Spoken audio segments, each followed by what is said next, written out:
கோவிந்தான்னு கூப்பிடுற பக்தர்களுக்கு ஒரு முக்கியமான திருப்பதி அப்டேட். இப்போ திருப்பதியில சுவாமிய தரிசனம் பண்றதுக்கு ரொம்ப கஷ்டமா இருக்கு. 2026 மார்ச், ஏப்ரல், மேல திருப்பதி போற பிளான் இருந்தா இந்த வீடியோவை ஸ்கிப் பண்ணாதீங்க. இப்போ திருமலையில சுவாமிய தரிசனம் பண்றதுக்கு கிட்டத்தட்ட 24 மணி நேரத்துல இருந்து 30 மணி நேரம் வரைக்கும் ஆகுது. நான் மிகைப்படுத்தி சொல்லல, இந்த ஸ்கிரீன்ஷாட்டை பாருங்க. நம்ம வீடியோவை ரெகுலரா பார்த்துட்டு வர சப்ஸ்கிரைபர் ஒருத்தர் மார்ச் 19ஆம் தேதி இரவு 9 மணிக்கு பொது தரிசனத்துல நின்னு மார்ச் 20ஆம் தேதி 9 மணிக்கு தான் சுவாமியை பார்த்திருக்காங்க. இந்த மாதிரி திருப்பதியில ஹெவி ரஷ் இருக்கிற டைம்ல எப்படி சுவாமியை ஈஸியா தரிசனம் பண்ணலாம் அப்படின்னு இந்த வீடியோல எக்ஸ்பிளைன் பண்றேன். ஸ்கிப் பண்ணாம ஃபுல்லா பாருங்க. அதை பத்தி பாக்குறதுக்கு முன்னாடி நீங்க திருப்பதியில மார்ச், ஏப்ரல், மேல ஏன் இவ்வளவு கூட்டம் வருதுன்னு தெரிஞ்சுக்கோங்க. மார்ச் 17ல இருந்து மார்ச் 30 வரைக்கும் திருமலையில முக்கியமான விழாக்கள் நடக்கும். அதுல முக்கியமானது மார்ச் 17ஆம் தேதி கோயில் ஆழ்வார் திருமஞ்சனம், மார்ச் 19ஆம் தேதி உகாதி, மார்ச் 27 ராமநவமி, மார்ச் 28 ராம பட்டாபிஷேகம், அதுக்கப்புறம் மார்ச் 30ல வசந்தோற்சவம் நடைபெறும். இதனால தெலுங்கு மக்கள் அதிகமா இந்த நேரத்துல திருப்பதி வருவாங்க. அதுதான் இந்த ரஷ்ஷுக்கு முக்கியமான காரணம் கூட. ஏப்ரல், மேல திருப்பதியில எப்பவுமே கூட்டம் இருக்கும். அதற்கு முக்கியமான காரணம் பெற்றோர்கள் அவங்களோட குழந்தைகளுக்கு எக்ஸாம் முடிச்ச உடனேயும் இந்தியால இருந்து எந்த பகுதியில இருந்தாலும் திருப்பதிக்கு தான் முதல்ல கூட்டிட்டு வரணும்னு நினைப்பாங்க. அதுதான் இந்த ரஷ்ஷுக்கு இன்னொரு பெரிய காரணம் கூட. இந்த மாதிரி திருப்பதியில ஹெவி கிரவுட் இருக்கிற டைம்ல சுவாமியை நீங்க எப்படி ஈஸியா தரிசனம் பண்ணலாம்னு சொல்றேன், கவனமா கேளுங்க. திருப்பதியில சுவாமியை தரிசனம் பண்றதுக்கு 3 முக்கியமான வழிமுறை இருக்கு. அதுல 1 பொது தரிசனம், 2வது ஸ்லாட்டட் சர்வ தரிசனம்னு ஒரு டோக்கன் இருக்கும், அதை வாங்கிட்டு தரிசனம் பண்றது, 3வது ஸ்பெஷல் தர்ஷன் டிக்கெட், அது வந்து 300 ரூபாய் டிக்கெட் அப்படின்னு சொல்லுவாங்க. இதுல இந்த 300 ரூபாய் டிக்கெட் எடுத்துட்டு வர பக்தர்கள் சுவாமிய எவ்வளவு ரஷ் இருந்தாலும் ஒரு 4 மணி நேரத்துல இருந்து 8 மணி நேரத்துக்குள்ளார தரிசனம் பண்ணிடுவாங்க. மீதி இருக்க 2 கேட்டகரி, 1 டிக்கெட் எதுவும் இல்லாம பொது தரிசனத்துல போறவங்க, 2வது ஸ்லாட்டட் சர்வ தரிசனம் அப்படின்ற டோக்கன் வாங்கிட்டு சுவாமியை தரிசனம் பண்றவங்க.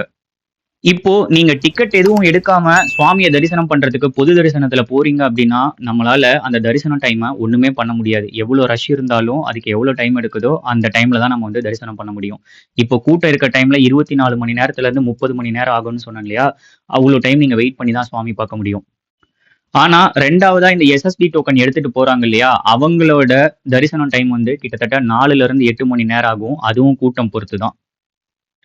சோ இதுல இன்னொரு சின்ன சிக்கல் என்ன இருக்கு அப்படின்னா, இந்த எஸ்எஸ்டி டோக்கன் எடுத்துட்டு சுவாமியை தரிசனம் பண்றவங்க ஒரு நாள் முன்னாடி போய் அந்த எஸ்எஸ்டி டோக்கனை வாங்கிட்டு அடுத்த நாள் தான் சுவாமியை வந்து தரிசனம் பண்றதுக்கு அலோவ் பண்ணுவாங்க. ஒருவேளை நீங்க இந்த திருப்பதி பயணத்தை 2 நாளா பிளான் பண்றீங்க அப்படின்னா இந்த எஸ்எஸ்டி டோக்கன் மெத்தட் ரொம்ப சூட் ஆகும். ஏன்னா நீங்க ஃபர்ஸ்ட் நாள் டோக்கன் வாங்கிட்டு கீழே பத்மாவதி தாயாரையும் கோவிந்தராஜ சுவாமி டெம்பிளையும் பார்த்துட்டு அடுத்த நாள் நீங்க பொறுமையா மேலே ஏறி சுவாமியை வந்து தரிசனம் பண்ணலாம் திருமலையில.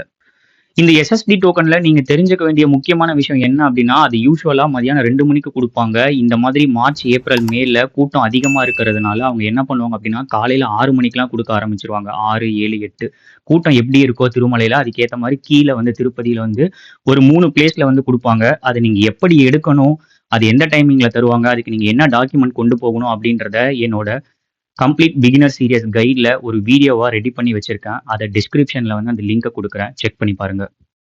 உங்களுக்கு அதுல ஏதாவது சந்தேகம் இருந்துச்சுன்னா கீழே கமெண்ட் செக்ஷன்ல உங்களோட சந்தேகங்களை பதிவு பண்ணுங்க, நான் உங்களுக்கு ஆன்சர் பண்ணி ஹெல்ப் பண்றேன்.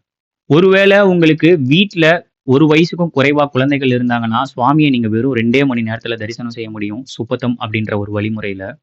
அதை பத்தின டீடைல் வீடியோவும் நம்ம யூடியூப் சேனல்ல அவைலபிளா இருக்கு. அதோட லிங்க் டிஸ்கிரிப்ஷன்ல கொடுக்குறேன், நீங்க அதை செக் பண்ணி பாருங்க.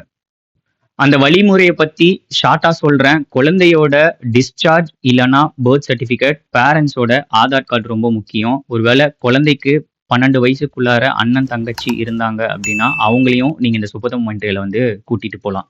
இது வந்து விஐபி பிரேக் தர்ஷன் மாதிரி தான். சுப்பத்தம் சொல்லிட்டு நம்ம கோவிலுக்கு லெஃப்ட் சைட்ல ஒரு பில்டிங் இருக்கும், அதுல நீங்க இந்த ப்ரூஃப் காமிச்சிங்க அப்படின்னா அவங்கள அலோவ் பண்ணுவாங்க. ஸோ இதுதான் நீங்க மார்ச், ஏப்ரல், மே, ஜூன் வரைக்கும் கூட, ஏன்னா சம்மர் சீசன் முடியிற வரைக்கும் இந்த ரஷ் வந்து திருமலையில வந்து அதிகமா இருக்கும். நீங்க போறீங்க அப்படின்னா இந்த டைம்ல கண்டிப்பா வந்து நான் சொன்ன இந்த மெத்தட்ஸ் ஃபாலோ பண்ணீங்க அப்படின்னா உங்களோட திருப்பதி பயணம் வந்து ரொம்ப ஈஸியா இருக்கும். நான் திருப்பதிய 2026 இந்த வருஷத்துல 12 மாசமும் பயணம் பண்ணி சுவாமிய தரிசிக்கணும் அப்படின்னு வேண்டியிருக்கேன். 3 மாசம் மார்ச் வரைக்கும் கம்ப்ளீட் பண்ணிட்டேன். ஸோ அடுத்து வர 9 மாசமும் நம்ம சேனல்ல ரெகுலரா வீடியோஸ் வந்துட்டு இருக்கும். உங்களுக்கு இது மாதிரியான எக்ஸைட்டிங் திருப்பதி கண்டென்ட் ரெகுலரா எடுத்துட்டு வர்ற நம்ம சேனலை ஒரு சப்ஸ்கிரைப் பண்ணிட்டு பெல் பட்டனை கிளிக் பண்ணி வச்சுக்கோங்க. ஸோ நான் எப்போ திருப்பதி வீடியோ போட்டாலும் உங்களுக்கு அது ரீச் ஆகும். மார்ச், ஏப்ரல், மே, ஜூன் இந்த சம்மர் சீசன் முடியிற வரைக்கும் திருப்பதி போற உங்க ஃப்ரெண்ட்ஸ் அண்ட் ஃபேமிலிக்கு இந்த வீடியோவை ஷேர் பண்ணிட்டு நான் சொன்ன இந்த மெத்தட்ஸை ஃபாலோ பண்ண சொல்லுங்க. கண்டிப்பா திருப்பதியில சுவாமியை ஈஸியா தரிசனம் பண்ணிட முடியும். நம்ம அடுத்த வீடியோல ஏப்ரல்ல சுவாமி தரிசனம் எப்படி செஞ்சோம், அங்க கிரவுட் எப்படி இருந்துச்சு, திருப்பதியில என்ன சுச்சுவேஷன் அப்படின்றத அப்லோட் பண்றேன். Stay tune guys.